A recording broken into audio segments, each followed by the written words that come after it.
So, about that Boltshark. Yeah, it's been like a week. To be fair, I was distracted by very important things.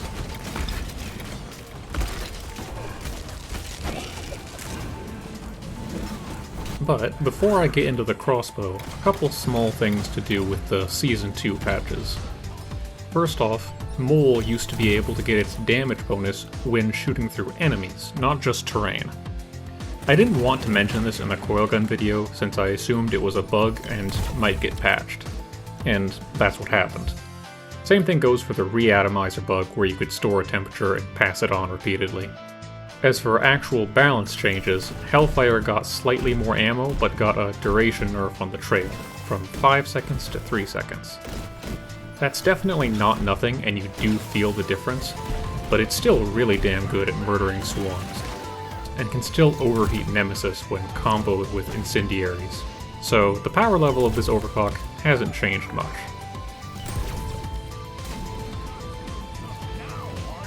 So, the crossbow. While this weapon isn't as weird as Wave Cooker or Coilgun in how you use it, it's still unorthodox in having two ammo types. First is the normal bolts. They have their own unique pierce damage type, and they do both direct and radial damage.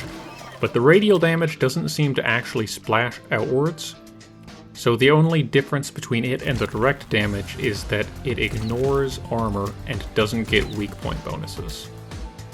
It can one-shot grunts with body shots, and will one-shot slashers and almost kill guards on weak point shots. It'll also one-shot Mactera spawn to the weak point, with quite a bit of overkill due to their 33% weakness to pierce damage. But Tri-Jaws don't share this weakness, and they don't quite die. Also, you can one-shot Acid Spitters with body shots at base. If you take the damage mod, now you can kill slashers with one body shot too. And guards plus Tri-Jaws with one weak point shot. You also do enough that now you can one-shot a Mactera spawn even when you don't hit the weak point. I think this damage up is usually worth it. It lets you hit some very nice breakpoints, and is just good damage in general. The ammo pool can feel low, but this is before considering special bolts. Unfortunately, Praetorians have 30% pierce damage resist, and Oppressors have 50%. Shooting Praetorians can still be an okay bit of burst damage, but you don't really normally want to use this on Oppressors, just in general. The Magnetic Shafts mod will improve your damage done by 25% against electrified targets, and also add some homing as well.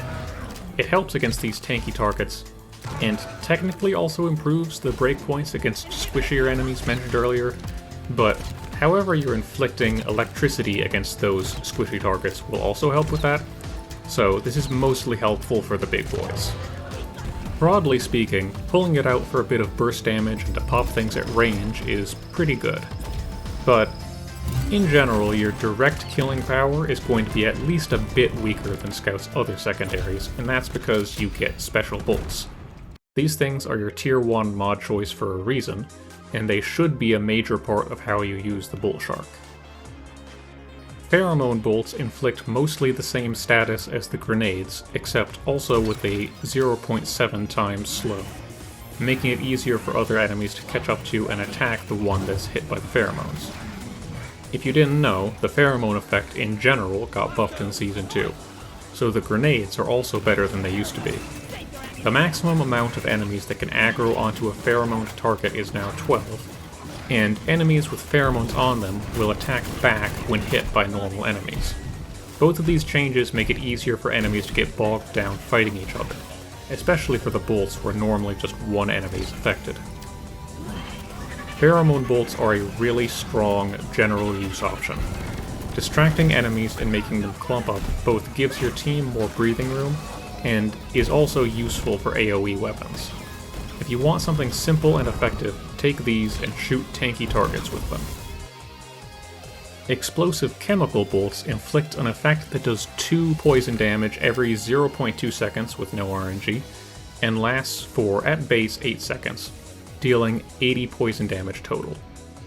The damage over time is not the point though.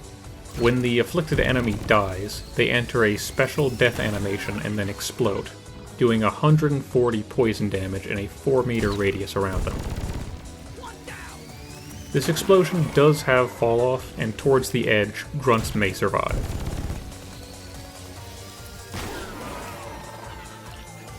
Since the death animation is kind of slow, you need to either kill the target in front of the enemies you want to blow up, or keep them all from moving somehow.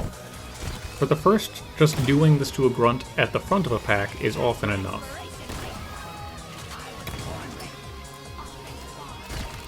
Otherwise, enemies with any kind of slow or bunched up on a downed teammate or lure are a good target for this. Chemical bolts take a bit of getting used to, but they're a nice boost to Scout's crowd clearing performance when used well.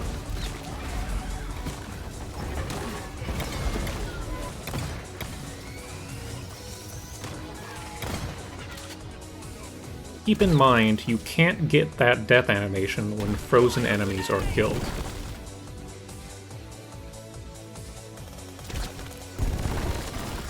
However, you can get it if the impact from the bolt itself directly kills an enemy. Taser bolts create a small area of effect, about 1/3 of a meter, around their point of impact that inflicts an electric damage over time effect with a 0.1 to 0.15 second tick rate. 2 electric damage per tick, and 0.5 times slow.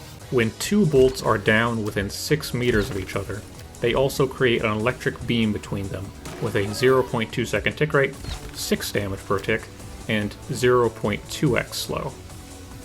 This unfortunately does not stack with the proximity effect.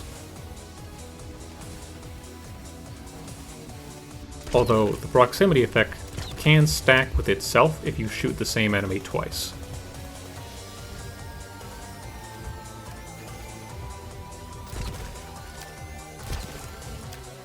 While this slow is nice, it's kind of cumbersome to set up compared to how long it lasts. You have to shoot 2 bolts for the better version of the effect, and by default it only lasts 9 seconds, and you run through the bolts pretty quickly since you need at least 2 to get the beam.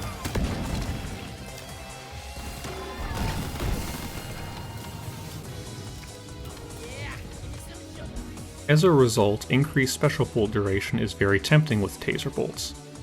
But it can be kind of a bitter pill to swallow because you're missing out on magnetic shafts, which taser bolts can enable.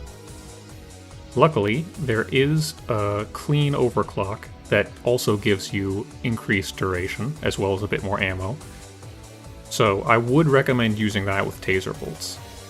And either double up on the duration for a little bit over 15 seconds, or take magnetic shafts if you actually care about getting good damage on tanky targets with this. With a high duration, it's a lot easier to justify setting up these bolts. But if I'm being honest, I still think they're weaker in practice than Pheromone bolts.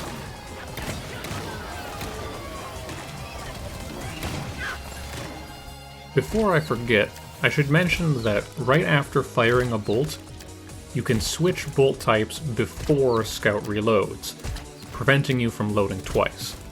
That's very useful in general, and especially if you want to combo taser bolts with magnetic shafts. One last thing before talking about other overclocks. Banshee bolts are bugged right now and will consistently fear anything, including bulks and oppressors, which are supposed to be fear immune, resulting in this weird behavior with the ground attack. Without this bug, the fear chance on this wouldn't be very good. And with this bug, it's cheesy enough that I personally don't like to use it. Like the mole and reatomizer bugs, I wouldn't really expect this to stick around. As for the other overclocks on this weapon, Bodkin bolts is quite nice for clearing out grunts. Technically you can get more grunts killed per shot with boomstick, but only at close range and with the grunts fairly grouped up. With this, the positioning of you and the grunts barely matters at all. It's extremely flexible. Remember to take the damage up or you won't one-shot them and it becomes pretty pointless. Fire bolts are also meant for groups of squishy enemies, but they're a bit fiddly to use. They inflict heat repeatedly in a radius around them.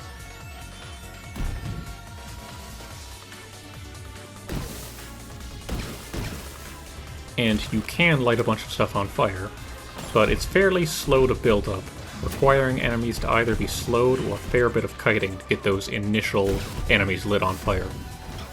Once that happens, other enemies will follow suit pretty quickly due to heat spreading.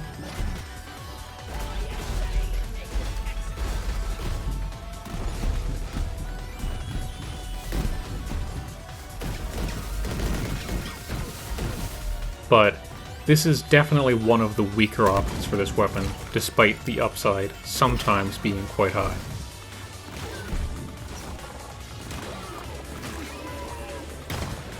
If you want to use it, I'd recommend something like this, although you might like pairing them with Taser bolts instead for the slow.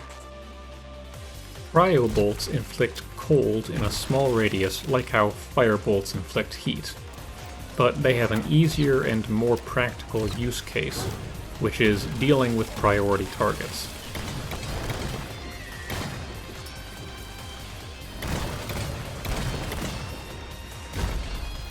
They don't freeze as fast as cryo nades, but they shouldn't really be directly compared to them, since not only do you get a lot of them, but also they don't take up your grenade slot. So with these, you can freeze breeders, wardens, brood nexus, and so on, at long range while bringing any kind of grenade that you want.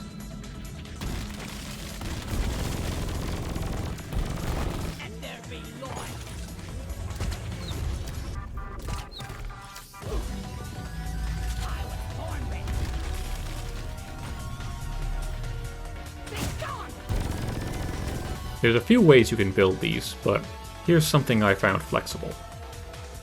Unlike fire bolts, I do recommend using this, so long as you're comfortable leaning more heavily on your primary for normal enemies. Trifork volley can do a ton of damage very quickly with magnetic shafts. The ammo cost is steep, but that's because it deletes bugs.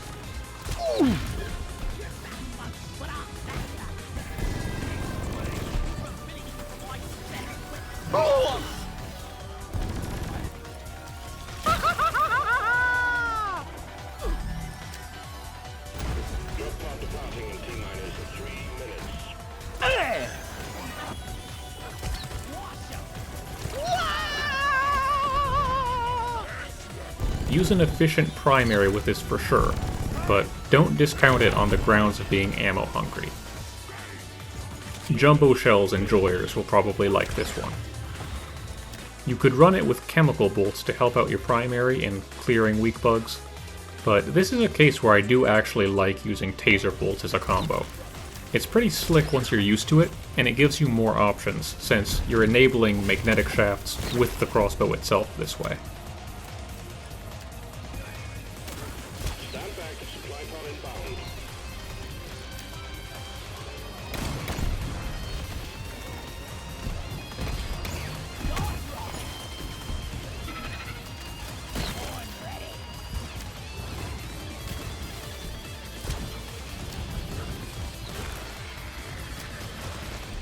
Aside from Specialist, Quickfire is the other clean, and it's so generalist that this build recommendation isn't really important. There's nothing that it doesn't work well with. Increased reload speed is really nice for Boltshark, which is why you've seen it picked on all of my builds this video, and 200% projectile speed is a nice bonus that makes aiming easier. This is honestly a pretty strong clean. As long as you are using your different options, it's hard to go wrong with this. The Boltshark is kind of a Swiss Army knife. It has a lot of different stuff to choose from, and once you're in a mission, you still have a lot of flexibility in how you use it. It's not likely to be your pick if you just want to directly deal damage and nothing else, but if you take advantage of your special bolts, it's almost as if Scout has a second set of smaller grenades in his pocket. One last thing. In earlier videos, I used Cheat Engine to hold enemies in place for testing. But now, you can use Sandbox Utilities, the same mod that lets you spawn stuff in the test room, and disable the AI of bugs as you spawn them. So if you feel like testing some stuff for yourself, definitely grab this mod. It's easier now than ever before. Just bear in mind that it's a sandbox mod, so using it will put you in a separate save file until you disable it.